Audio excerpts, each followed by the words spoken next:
Assalamualaikum warahmatullahi wabarakatuh. Perkenalkan, nama saya Naufal Zamzami dari Prodi Bisnis Digital kelas 2022B, NIM 22081494153. Kali ini saya akan menjelaskan tentang sejarah bahasa Indonesia. Sebelum kemerdekaan Indonesia diproklamasikan, bahasa Indonesia merupakan salah satu dialek bahasa Melayu. Telah berabad-abad, bahasa Melayu dipakai sebagai alat perhubungan antar penduduk Indonesia yang terdiri dari berbagai suku dan bahasa. Pada masa penjajahan Belanda, bahasa Melayu juga dipakai sebagai bahasa perhubungan yang luas. Bahkan komunikasi antara pemerintah Belanda dan penduduk Indonesia yang memiliki berbagai macam bahasa juga menggunakan bahasa Melayu. Pada tahun 1928, saat dilangsungkannya Kongres Pemuda pada tanggal 28 Oktober, bahasa Melayu diubah namanya menjadi bahasa Indonesia dan diikrarkan sebagai bahasa persatuan atau bahasa nasional dalam Sumpah Pemuda. Nah, pada masa penjajahan Jepang, pemerintah Jepang melarang penggunaan bahasa Belanda. Pelarangan ini mempunyai dampak yang positif terhadap perkembangan bahasa Indonesia. Saat itu pemakaian bahasa Indonesia semakin meluas. Bahasa Indonesia dipakai dalam berbagai aspek kehidupan, termasuk kehidupan politik dan pemerintahan yang sebelumnya lebih banyak menggunakan bahasa Belanda menjadi lebih banyak menggunakan bahasa Indonesia.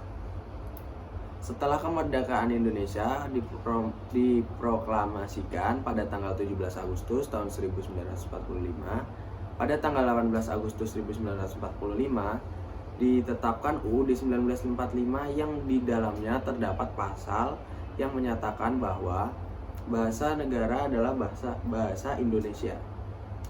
Pernyataan dalam pasal tersebut mengandung konsekuensi bahwa selain menjadi bahasa nasional, bahasa Indonesia juga berkedudukan sebagai bahasa negara sehingga dipakai dalam semua urusan yang berkaitan dengan pemerintahan dan negara. Bahasa adalah alat kemampuan yang dimiliki oleh setiap manusia, digunakan untuk berkomunikasi.